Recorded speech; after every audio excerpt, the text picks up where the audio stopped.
is the audio for We by Yevgeny Zamyatin. Introduction. Them by Natasha Randall. We is a novel of revolution. It is the sum of the utopian enthusiasms which gestated in the 19th century and were delivered in the early 20th. But change was afoot in 1920. The year the novel was written, these Russian enthusiasms were entering a sort of singular Bolshevik utopian rigor mortis. By 1923, Yevgeny Zamyatin wrote, "It is an error to divide people into the living and the dead. There are people who are dead alive and people who are alive alive. The dead alive also write, walk, speak, act, but they make no mistakes. Only machines make no mistakes, and they produce only dead things. The alive alive are constantly in error, in search, in questions, in torment. The greens, peasants, the blacks, anarchists, and the whites were being reduced to ashes, while the only remaining ideology was forging the idea that man could be mechanical." Zamyatin, an engineer, quantified this moment in his anti-utopia, fast-forwarding the cogs and wheels of early Soviet society ad absurdum. There is not one detail of life in the one state that doesn't illustrate a given theory or discovery of his day.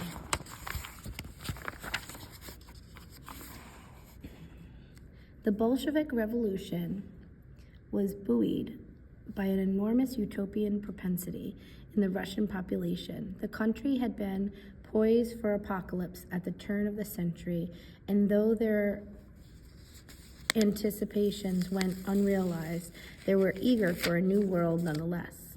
Some sought the creation of a universal language for all mankind. Others promoted the idea of geothorpism, the emancipation of women. Yet others upheld pedism, the liberation of children, and anarcho-biocosmists made plans for social revolution in outer space. There were versions of machinism, primitive reticence, anti-verbalism, nudism, social militarism, revolutionary sublimation, and suicidalism. All these ideas were being incarnated by 1920. That year, Trotsky was disciplining Russian society into a militarized labor force. Pastoral Russia had risen to its newfound vola free will, but was now struggling against this new yoke.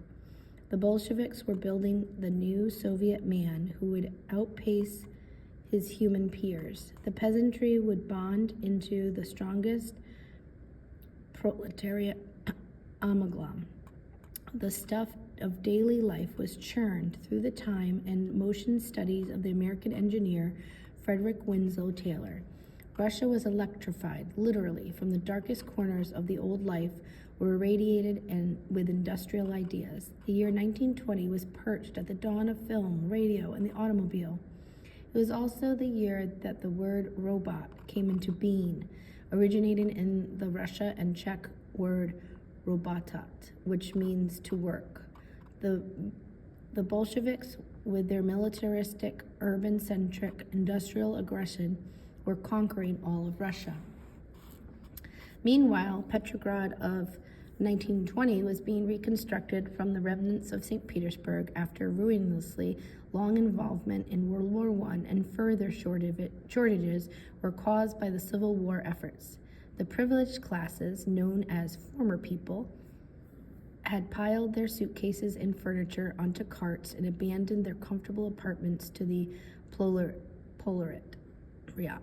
Mansions were divided into cramped communal apartments, and palaces had been expropriated for government purposes. The city was rife with starvation. Garbage flowed down the Moika and Fontanka canals.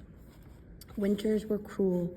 People wore coats and hats indoors, and firewood was so scarce that Petrograders burned furniture, pianos, and books to get through. According to historian Richard Stites, The population of Petrograd fell from 1,217,000 to 722,000 during the years of the War of Communism between 1918 and 1921. But in all this, the arts were thriving, feeding off the stuff of ideas. Amongst the loudest avant-garde voices of the time were the futurists with the provocation antics. The proletarian culture movement, protocult, was also in full swing after being established in 1917 with plans to engender a new proletarian cultural universal. By 1919, it became an enormous movement with 500,000 participants. Their ideas included God-building, technology, and human mechanization. And it was the ideas that form the core of Zamyatin's We. The proletarian poet Alexei Gustave described Nikolai Asiv's as the Ovid of engineers, miners, and metalworkers, was the most active advocate of Frederick Winslow Taylor's ideas about men and machines. Gustave was the head of the Central Institute of Labor, founded in 1920. Any reader of We will recognize Gustave's experiments in the Soviet workers as the basic material for one state. Besides, Zamyatin's title is borrowed from the Proletariat, whose writers had composed poems and plays with the title We before Zamyatin's own work emerged. In his Cultural History of Russia, Natasha's Dance, Orlando Figes described Gustave's research excellently. Hundreds of identically dressed trainees would be marched in columns to their benches, and orders would be given out by buzzes from machines. The workers were trained to hammer correctly, for instance, by holding a hammer attached to and moved by a special machine so that they internalized its mechanical rhythm. The same process was repeated for chiseling, filing, and other basic skills. Gustave's aim, by his own admission, was to turn the worker into a sort of human robot. Gustave envisaged a utopia where people would be replaced by proletariat units, identified by ciphers such as A, B, C, or 325, 75, 0, and so on. These automatons would be like machines, incapable of individual thought, and would simply obey their controller.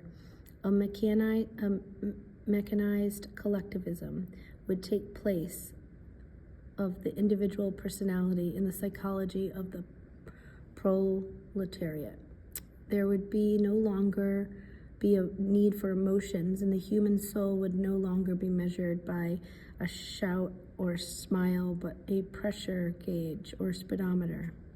Zamyatin at the time was living in the Dom Iskust, the House of Arts, established by Maxim Gorky, where the provision of work and lodging was meant to protect writers, artists, and musicians from the harsh conditions of the time.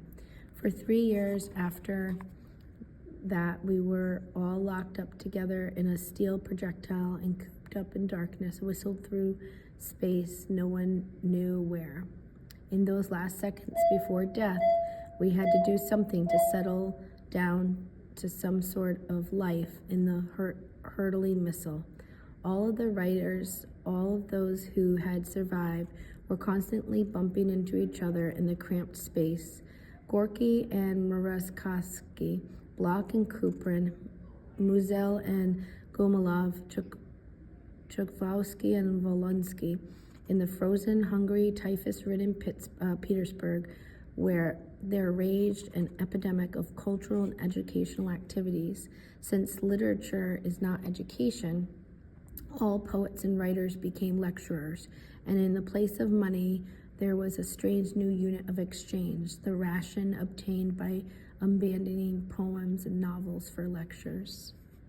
Between 1970 and 1921, the latter part of which Zamyatin was living at Dom Iskust, he wrote a novel, a play, 2 tales, 15 stories, 14 fables, 4 vignettes, and a dozen articles.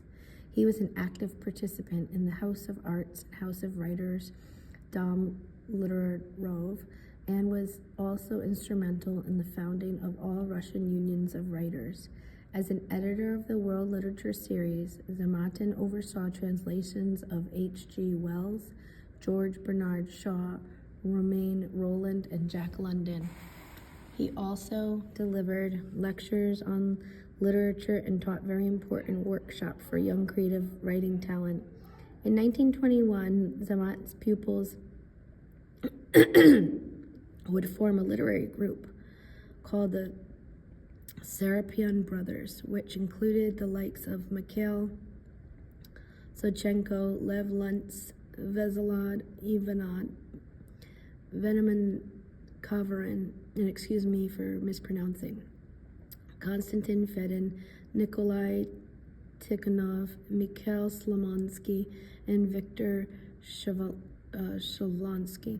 And it was during this time of editing, teaching, and administrative duties that Zamyatin wrote We, most likely from 1920 to late 1921. As a writer, however, Zamyatin has been suspected of antipathy toward the revolution and the Bolsheviks since he returned to Russia in 1917. According to Alex M. Shane, he was considered a bourgeois writer, an internal emigre. As such, his new novel had a rocky reception. After he had put his finishing touches on to We, its publication was announced several times, but the manuscript was never made into print in the Soviet Union during his lifetime. It was considered too dangerously satirical, and even Gorky, Zamyatin's sponsor for much of the 1920s, would later say, Zamyatin is too intelligent for an artist and should not allow his reason to direct his talent to satire. We is hopelessly bad and a completely sterile thing. Its anger is cold and dry, and is anger of an old maid. It wasn't until 1988 that the manuscript was published in the Soviet Union. The earliest, most reliable Russian text of We that published by Ilzatov Imani Shekov House Publishers in 1952. In a strange twist of the Zamyatin-esque fantasy, I discovered that Shekov House was supported by the Eastern European Fund of the Ford Foundation, established by Henry Ford in 1936. Just prior to that, Henry Ford had instigated operations that used principles of Frederick Winslow Taylor to promote efficiency in his automobile factories, as did Lenin, to advance his superpopulation in 1920. As extraordinary as it might sound, the name Henry Ford became well known throughout Russian villages in late 1920s, better known, in fact, than the names of many party leaders. Lenin had imported Ford Motor Company tractors in large numbers after the revolution. Peasants affectionately called these tractors Fordzonchkas. They were also said to have named their children after Ford. In the early years of the Soviet Union era. And the terms Fadzaya and Taylorizaya, I'm not sure, Fordization and Taylorization were used in the Soviet Union universities in the 1920s. And it was exactly this effect, the mechanization or mechanizing of Russia thanks to American industrial thought that Zamyatin so fiercely satirized his novel. Indeed, in 1922, Max Eastman, defender of the revolution in Russia, said, I feel sometimes as though the whole modern world of capitalism and communism and all were rushing towards some enormous, efficient, machine-made doom of the true values of life. As a writer, Zamyatin was very much of his time. He crafted We with the precision and efficiency of a tailorist worker, using every atom of the novel in his own aims to convey the hypertrophy of the power of the machine and the power of the state, any state. The book is rife with symbols, and its language is tight and suggestive as a coiled spring. In his essay, O Literature, Revolution, Entropy, and other matters, he describes writing as his conception of the fast language of thought. The old, slow, creaking descriptions are a thing of the past. Today, the rule is brevity, but every word must be supercharged, high voltage. We must compress into a single second that was held before in 60-second minute, and hence syntax becomes elliptic, volatile, and the complex pyramids of periods are dismantled stone by stone into independent sentences. When you are moving fast, that canonized and the customary eludes the eye, hence the unusual, often startling symbolism in vocabulary. The image is sharp, synthetic, and a single salient feature, the one feature will glimpse from a speeding car. As an engineer, Zamyatin was able to translate science and mathematics into his fiction. After all, his hero, D503, is a mathematician, and it is through the syllogisms that we traverse his chronicles. Any mathematician will tell you at first glance that the computational elements of we are naive, and that one state barely looks like another. 4 rules of arithmetic. I'll stop there and have a part 2.